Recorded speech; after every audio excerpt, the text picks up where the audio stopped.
Thengia wa gũkorwo na atongoria matiganĩte kuma kaunti cia Ikamba-inĩ arĩa manĩrĩire matanya ma gũkahũranĩra gĩturwa kĩa president mwaka wa 2022, mũtongoria wa Wiper Kalonzo Musyoka nĩ worarĩrĩrio mũno.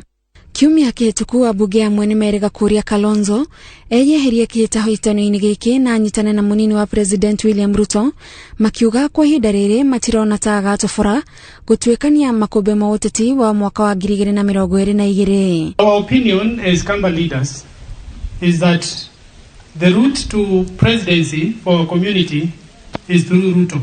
The year 2022 hatutaki kupoteza kura yoyote ya Mkamba. Tunataka Mkamba apige kura kwa yule atakuwa president, rais wa Kenya, so that when the president is winning akona kura ya Mkamba ndani yake.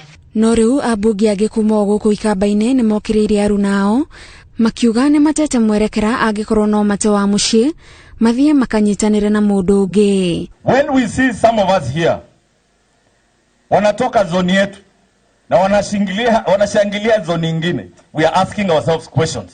Sisi tunaambia wa Kenya tunataka kuwaletea Stephen Kalonzo Musyoka. Muangalie credentials yake, CV yake, mtapata kama tutapeleka Kenya mbele apewe nafasi ya kuwa rais. Alafu hivi vitu vingine mtafutie wale mtatupea. Atongoria aya maugĩte wĩra wa Kalonzo nĩ wĩkũranĩire na wona aigĩrĩrwo ratiri-inĩ ya Kenya mwaka wa 2022 matikamuonera mahĩtia mangĩtũma mage kũmũhe kanya ga gũtongoria bũrũri. Na si ati ni muoga, ni mcha Mungu, Mkristo halisi.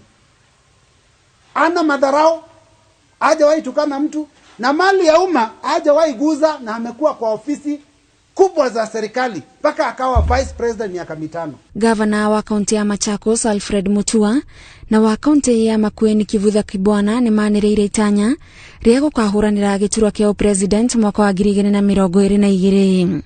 Handũ-inĩ ha Inooro TV, njĩtagwo Gathoni wa Jihia.